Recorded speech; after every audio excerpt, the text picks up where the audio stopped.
આજે સવારથી મધ્ય ગુજરાતમાં ભારે વરસાદ થઈ રહ્યો છે, ત્યારે આણંદના બોરસદમાં આભ ફાટ્યું છે. છેલ્લા 4 કલાકમાં 12 ઇંચથી વધુ વરસાદ વરસી ચૂક્યો છે. આ સાથે જ નર્મદા, ભરૂચ, છોટા ઉદેપુર અને વડોદરામાં પણ સારો એવો વરસાદ વરસી રહ્યો છે. આજે સવારના 8 કલાકથી બપોરના 12 કલાક દરમિયાન બોરસદ ખાતે 12 ઇંચ જેટલો વરસાદ નોંધાયો છે.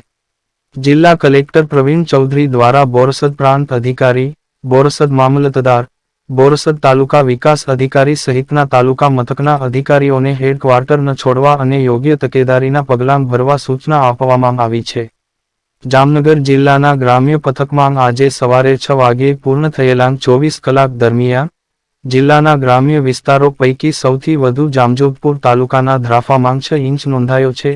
આ ઉપરાંત જામવાડીમાં 4 ઇંચ, બાલંભા અને વાંસજાળિયામાં 4 ઇંચ, મોડપર અને શેખવડાલામાં 3.5 ઇંચ જેટલો, હડિયાણા, ગુંડા અને પડાનામાં 3.3 ઇંચ, મોટા ખડબામાં 2.5 ઇંચ, મોટા વડાલા અને મોટા પાંચ દેવડામાં 2 ઇંચથી વધુ અને વસઈ, લાખાબાવળ, મોટી બાણુંગાર, ફલ્લા, મોટી ભલસાણ, અલિયાબાડા, દરેડ, પીઠડ, લતીપુર, ભલસાણ બેરાજા, નવાગામ, સમાના, વણગોર અને હરિપરમાં 1 થી 2 ઇંચ જેટલો વરસાદ નોંધાયો છે.